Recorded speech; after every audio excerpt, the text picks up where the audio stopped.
Hello दोस्तों। तो आज का हमारा द्रव्य है अइफेन, जिसे हम अफीम और ओपियम भी जानते हैं। इसके पर्याय हैं अफूक, खसफलशीर, अइफेनक और अफीम। इसको इंग्लिश में ओपियम कहा जाता है। इसका बोटोनिकल नेम है पेपेवर सोमनिफेरम लिन और इसकी फैमिली है पेपेवरिएसी। गण, इसका गण है उपविषवर्ग। देखो, जो विष होते हैं वो 9 तरह के होते हैं और उपविष 11, और उन 11 उपविष में से एक है अफीम। वहीं भाव प्रकाश ने इसको हरितक्यादि वर्ग में वर्गीकृत किया है। इसका स्वरूप देखें तो जो इसका शुप होता है, इसका वृक्ष नहीं होता है दोस्तों, इसका एक शुप होता है जो कि 1.5 मीटर तक ऊंचा होता है। इसका कांड चिकना, सरल तथा अल्प शाखा युक्त होता है, जिसमें ज्यादा शाखा नहीं आती है। इसके जो पत्ते और लीव्स होती हैं वो आयताकार तथा खंडित होती हैं। इसके जो पुष्प हैं वो श्वेत, बैंगनी तथा रक्त वर्ण के होते हैं। इसके फल की बात करें तो अनार के समान छोटा होता है, लगभग 2.5 सेंटीमीटर का। प्राप्ति स्थान, ये भारत के किन किन क्षेत्रों में पाया जाता है? बिहार, राजस्थान, यूपी तथा बंगाल। इंडिया के बाहर देखें तो यूरोप, एशिया और नॉर्थ अफ्रीका में भी अइफेन पाया जाता है। नेक्स्ट, अब हम इसकी जाति भेद के बारे में जानेंगे। भावप्रकाश राजनिघंटु के अनुसार पुष्प के आधार पर श्वेत, पीत, कृष्ण तथा कर्बूर, कर्म के आधार पर जारण, धारण, मारण तथा सारण।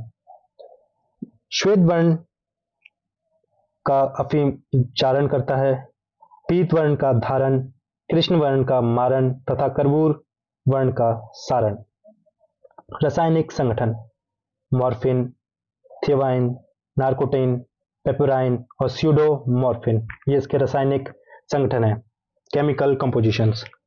गुण, रस, रस तिक्त और कषाय, वीर, उष्णवीर, विपाक कटु तथा प्रभाव मादक। मादक मतलब होता है नशा उत्पन्न करने वाला। ये आप सभी को पता है कि ओपियम और अफीम नशा उत्पन्न करता है। इसका गुण है लघु, रूक्ष तथा सूक्ष्म। कर्म देखते हैं, निद्रा जनन, नींद पैदा करने वाला, संग्राही, वेदना स्थापन, शुक्र स्तंभन, वेदना स्थापन और शुक्र स्तंभन, ये इसके मुख्य कर्म है। वहीं इसके अन्य कर्म है श्वेत जनन, श्वेत पैदा करने वाला, ज्वरघन, फीवर, इसको खाने से फीवर आता है, शोथर, शोथ को हरता है और श्वास का असर में इफेक्टिव होता है।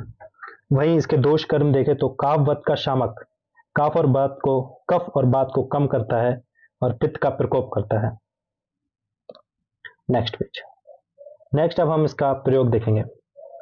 प्रयोग, वेदना की सभी अवस्थाओं में जब भी शरीर में वेदना होती है, उदरशूल, अश्मरीशूल, पार्श्वशूल, तो अफीम दिया जाता है।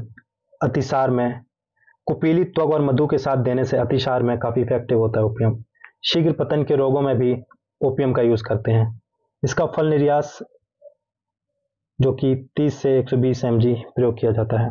प्रयोग निषेध, किस किस को ओपियम या अइफेन नहीं देना चाहिए? शिशु व वृद्ध पुरुष, बच्चों को और जिनकी एज ज्यादा वृद्ध लोग हैं उनको इसका सेवन नहीं करना चाहिए। जीर्ण रोग में, इनडाइजेशन में, मस्तिष्कगत रक्तस्राव तथा वृक्क विचार, वृक्क मतलब किडनी के विकारों में ये नहीं देना चाहिए। ये इसका श्लोक है जो भाव प्रकाश निघंटु ने दिया है। तो थैंक यू फॉर वॉचिंग, मिलते हैं नेक्स्ट वीडियो में।